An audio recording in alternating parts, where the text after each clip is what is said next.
Catman's a-comin', you better look out. Catman's a-comin', running about.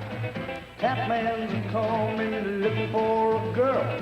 Better hide your sister, man. Today's video is about catmen, so if you're a furry, you're in luck. I don't know if weeaboos are more likely to be furries or not, just like I don't know a lot of things. But one of the things I think I do know is the result of this hypothetical fight between Rob Lucci and Grimmjow Jaegerjaquez. I could have become a scientist discovering the meaning of life, but I decided to dedicate my life to find the real answers you all want. For this battle, I'll be using their pre-timeskip versions, as Grimmjow didn't really get to show off enough of his powers to accurately assess his strength in the final arc, and Rob Lucci hasn't really done anything at all post-timeskip. So I don't think it would be fair to try and guess how strong they got and make a battle based off of that. When it comes to speed, I think they're both relatively comparable. Rob Lucci scales above base timeskip Luffy and Khalifa, who both reacted to lightning, which is close to Mach 300. However, Luffy was blitzed by many of Enel's other lightning attacks and was clearly slower than him, and whether or not Nami's little lightning bolts should be considered the speed of actual lightning is questionable. Some could try to argue these feats as outliers, but for the sake of the battle, and since it happened twice, I'll say Rob Lucci should at least be able to react to lightning. Captain Kuro with his shakushi was so fast he was able to consistently stay invisible to everyone around him. According to my Google search, a soccer ball kicked across a stadium would have to be Mach 50 for it to become invisible to the human eye, which means he should probably be around that range of speed. Oda himself said Captain Kuro's shakushi is about the same speed as CP9 Soru, except they have complete control over their speed, so they would dominate him. Lucci's a step above the other CP9 members, being able to keep up with Gear 2 Luffy, who was able to blitz Blueno, one of the other members. So speed-wise, I'll say Lucci should be in the high double-digit Mach to low triple-digit Mach range, which actually backs him having reaction speeds on the level of lightning. Grimmjow also has a bunch of scaling, being faster than Ichigo in their initial encounter, who has previously blitzed countless characters and was able to slash away millions of Byakuya's petals. However, I think the most solid speed feat in Bleach is how Ichigo managed to dodge an attack that was stated to be Mach 500 by Gin, as well as in the guidebook.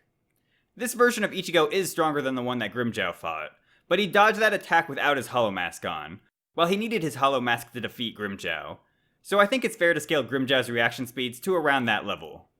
Base Grimmjow was actually faster than Bankai Ichigo in their first encounter, and Arrancar Resurrections were compared to Bankai's, which were stated to be a 5 to 10 times power-up. So even if I massively lowballed initial Bankai Ichigo to Mach 10, Grimmjow and his Resurrection would scale to Mach 50 to 100 based off of that, which would already place him in the range I put Lucci. I do think that type of scaling is less concrete than what I used for Lucci, but I'm sure there are other speed feats that I could try to scale off of with all the blitzing and growth Ichigo had throughout the series, but I'm too lazy for that. Anyways, we know Grimmjow should be slower than Mach 500, but he's at least somewhat relative to a character who can dodge said attack, so him being in the high double-digit to low triple-digit Mach range only makes sense. When it comes to power and durability, I think things are more clear-cut. Physical strength-wise, Lucci was able to kick Zoro out of Water 7, and with Rankyaku, he was able to easily cut apart a large building. With his body-hardening technique, he was able to tank Luffy's Gum Gum Gatling, even while in his human form, and that same attack punched Crocodile right through bedrock and uprooted multiple buildings in the process. The same technique allowed him to block Zoro's sword swing with his bare arm, and Zoro can cut apart buildings. He was also able to take a massive punch, no pun intended, from Gear 3 Luffy and continue fighting.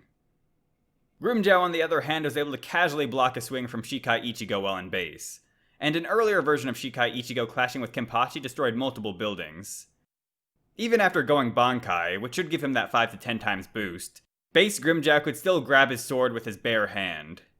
In his Resurrection, Grimmjow was smashing Ichigo through giant pillars and can shoot out multiple projectiles from his elbow, each with the power to shatter these giant pillars.